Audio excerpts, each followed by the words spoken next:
जिसके कान हों वो सुन ले, जिसकी आंखें हों वो देख ले। हम उन लोगों के लिए विशेष धन्यवाद देना चाहते हैं जो हमें एसबीआई पे, गूगल पे और पेपलिंक के द्वारा हमारी सेवकाई में बोते हैं। डिस्क्रिप्शन बॉक्स में दिए हुए लिंक से आप भी बो सकते हैं। पहला शमूएल 5:2।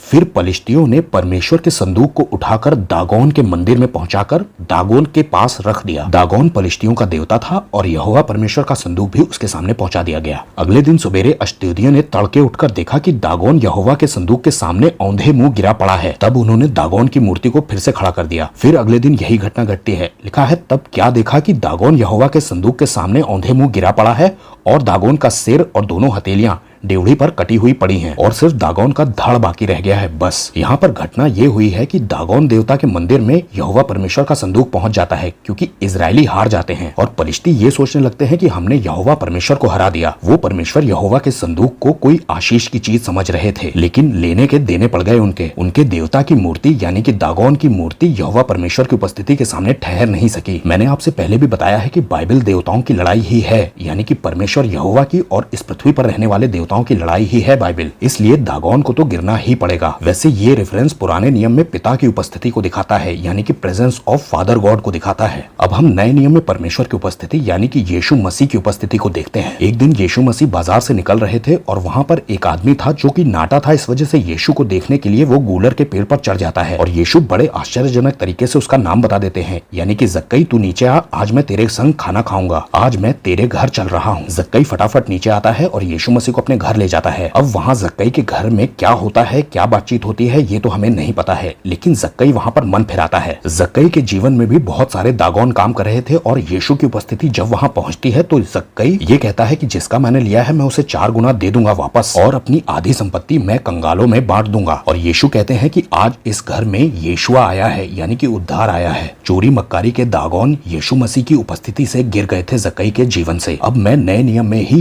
यीशु मसीह के पवित्र आत्मा की उपस्थिति के बारे में बात करता हूँ। आज यीशु मसीह फिजिकली हमारे बीच में नहीं है, लेकिन यीशु ने कहा मेरा जाना तुम्हारे लिए अच्छा है क्योंकि मेरे जाने के बाद वो आएगा जिसकी तुमको जरूरत है। जब प्रेजेंस ऑफ होली स्पिरिट किसी के जीवन में आती है तो उस इंसान के जीवन के भी बहुत सारे दागोन को पवित्र आत्मा गिरा देते हैं। प्रॉब्लम यह है कि लोग पवित्र आत्मा की उपस्थिति को समझते ही नहीं है। लोग पवित्र आत्मा को सिर्फ एक कबूतर समझ रहे हैं या फिर आग समझ रहे हैं या पानी समझ रहे हैं या बारिश समझ रहे हैं, लेकिन पवित्र आत्मा एक पर्सन है, एक शख्स है और वो हर उस शख्स को मिले हैं जो यीशु मसीह पर विश्वास करता है। जिसका मुक्तिदाता यीशु मसीह है उसके पास पवित्र आत्मा है। अगर आप पवित्र आत्मा की उपस्थिति को समझ नहीं पाएंगे तो आप एक हारे हुए बिलीवर बन सकते हैं। कोई जुए से हार जाएगा, कोई शराब से हार जाएगा और कोई पॉर्न देखने से हार जाएगा। जब हम इंसान किसी से नाराज हो जाते हैं तो सबसे पहले हम उससे बात करना बंद कर देते हैं और यही परमेश्वर पवित्र आत्मा भी करते हैं। कुछ बिलीवर्स जो अपने जीवन में दागोन को गिराना नहीं चाहते हैं वो पवित्र आत्मा को इतनी बुरी तरह से शोकित कर देते हैं कि पवित्र आत्मा बात करना बंद कर देते हैं। मैं इसका एक सटीक उदाहरण देता हूँ।